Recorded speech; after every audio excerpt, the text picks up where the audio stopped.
오늘의 마지막 한 랭킹입니다. 거짓말과 법적 대응.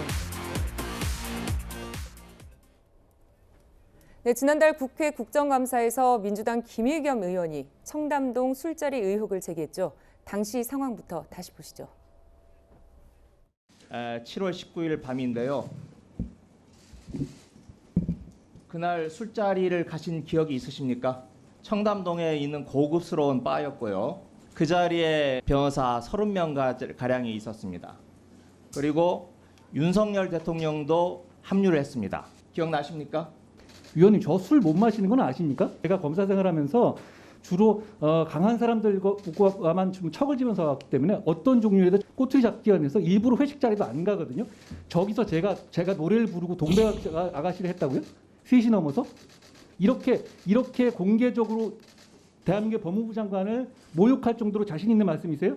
의원님, 저는 다 걸게요. 의원님 뭐 거시겠어요? 네, 이 녹음 파일 속 첼리스트가 경찰에 출석해서 전 남자친구에게 거짓말을 했다, 이렇게 진술한 것으로 알려졌습니다.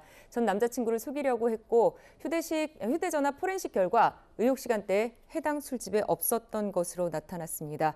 경찰은 김의겸 의원이 어떤 경로로 이 녹음 파일을 전달받았는지 소환 조사하는 방안을 검토 중이라고 하는데요.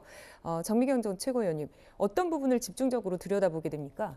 지금 그 처음에 얘기한 이 여성이요, 첼리스트가 나 거짓말했다 지금 이렇게 얘기하잖아요. 그러면 이 거짓말한 부분에 대해서 그러면 다 면책이 되느냐, 책임이 없냐, 범죄가 안 되냐? 그렇지 않아요. 네. 왜냐하면 전파 가능성이 있다고 보여지면 그 형사처벌을 받아요. 그러니까 그 남자친구한테 얘기를 하는데요. 네. 지금 생각을 해보세요. 법무부 한 나라의 법무부 장관하고 대통령하고 그다음에 유명한 로펌의 변호사들이 술을 마셨다? 새벽에? 그러면 이 얘기하는 순간 이건 전파 가능성이 높아질 수밖에 없는 거예요. 그렇겠죠. 예. 네. 근데 본인이 무슨 이 남자친구한테 뭐 하여튼 그런 여러 가지 뭐 상황으로 인해서 그걸 모면하기 위해서 거짓말을 하려고 다른 이 엄청난 거짓말을 하는 거잖아요. 그러면 그게 죄가 안 되느냐? 저는 그렇게 보지 않기 때문에 그 경찰에서 그 지점을 계속 수사를 할 거고요. 두 번째는 뭐냐면 이 제보자인 남자친구가 그 전에 했던 얘기들이 다 이미 나와 있어요. 뭐라고 하냐면 그 윤석열 대통령의 목소리 녹취한 게 있다. 라는 취지로 말을 한 게 있거든요. 그럼 그것도 거짓말이죠.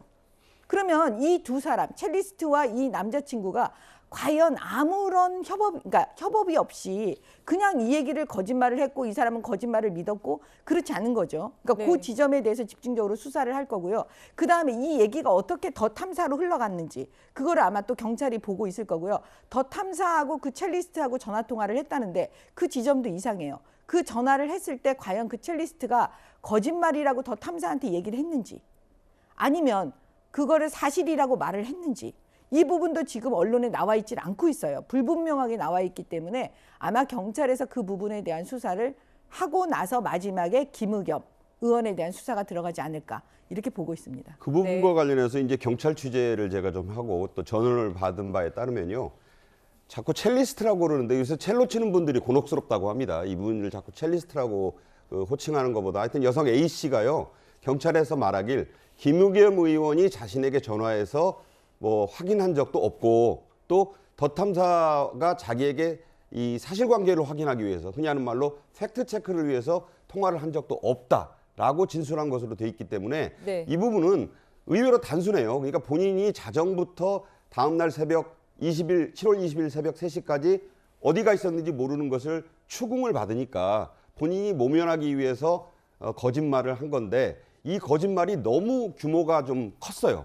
하다 보니까 남자친구가 이거를 이거 얘기가 되겠는데 하고 그 더탐사라는 이제 유튜브 매체에게 이걸 넘겨준 걸로 이제 이건 확인이 돼야 되겠습니다만 그리고 김의겸 의원이 협업을 하고 이 사건이 자꾸 일파만파 커지니까 본인은 내가 이건 아니라고 얘기해야 되겠다 해서 경찰에 나가서 내가 얘기한 게 뻥이에요 이렇게 얘기한 겁니다. 이게 사실관계가 굉장히 단순해요. 이제 수사는 사실은 도대체 어떻게 그걸 검증 없이 국회에서 7번째 순서였던 사람을 1번으로 끌어내서 제일 먼저 질문하게 하고 진상조사 TF를 만들고 최고위원회에서 특검까지 주장하는 이런 일련의 과정으로 이 사건을 키웠는가.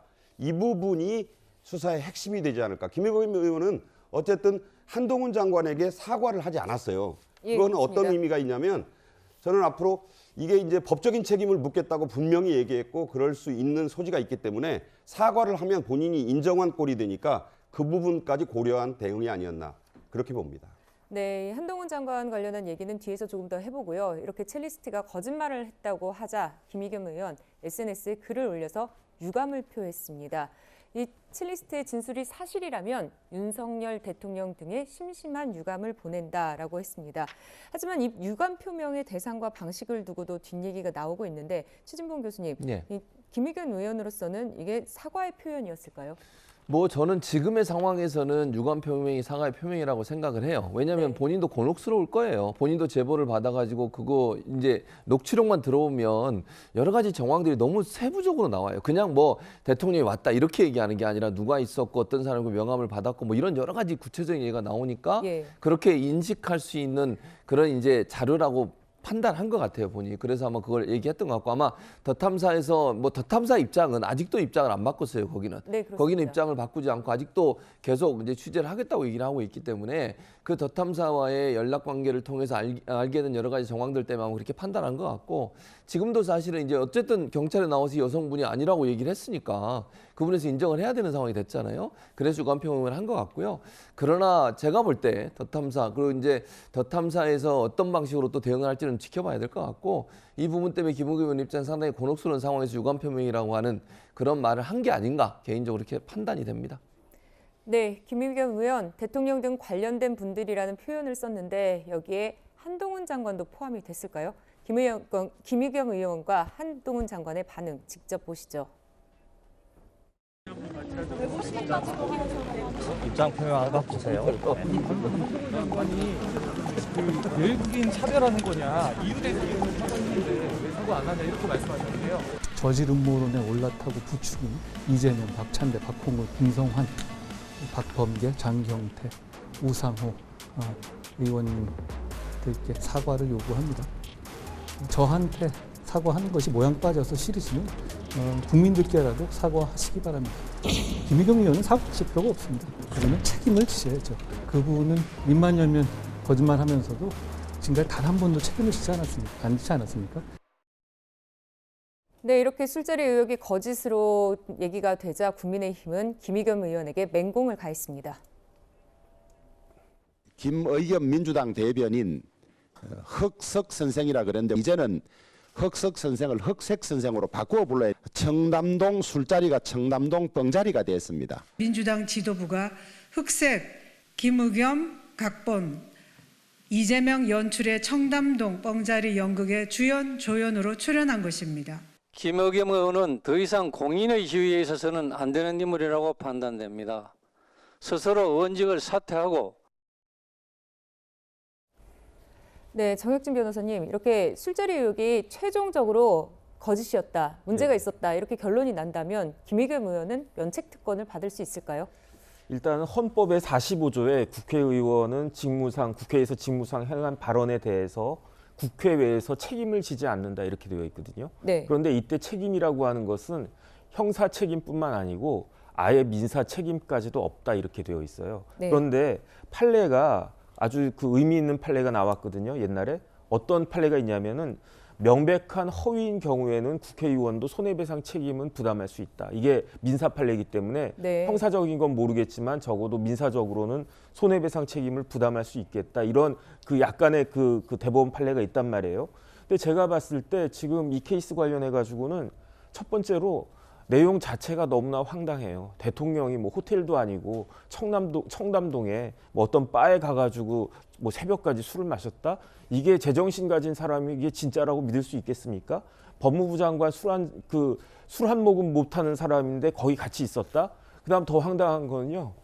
김현장 변호사 30명이 우글우글 해가지고 그 좁은 바에 앉아가지고 이렇게 서로 이렇게 낑겨가지고 같이 술을 마셨다는 거예요. 이거는 제가 봤을 때 누가 봐도 이건 이상하다. 그래서 그 말을 했다라고 하는 그 사람한테 전화해가지고 취재를 갖다가 했었어야 되는데 그런데 여기에서 김의겸 의원님은 뭐라고 그랬냐면은 자기가 그냥 협업했다라고 그랬어요. 그런 제보를 딱 들어가지고 이런 제보가 있네. 그래서 내가 한번 물어보겠다 이 정도가 아니고 적극적으로 이때는 그 국회의원이 아니고 제 생각에는 마치 기자로 돌아간 것처럼 적극적으로 취재했다. 그다음에 말 그대로 탐사를 했다. 이렇다라고 한다면은 이것이 허위였다라고 한 사실을 지금이야 부인하고 있지만 허위인 것을 몰랐다라고 과연 할 수가 있겠는가? 그러면은 이 케이스에 있어서는 옛날 그 2007년도 케이스는 국회의원한테 그 면책 특권이 인정이 됐었거든요. 네. 근데 이번에 한동훈 장관이 제가 봤을 때 100% 손배 청구도 하고 그 고발도 할 것 같은데 이번에는 대법원이 좀 다른 입장을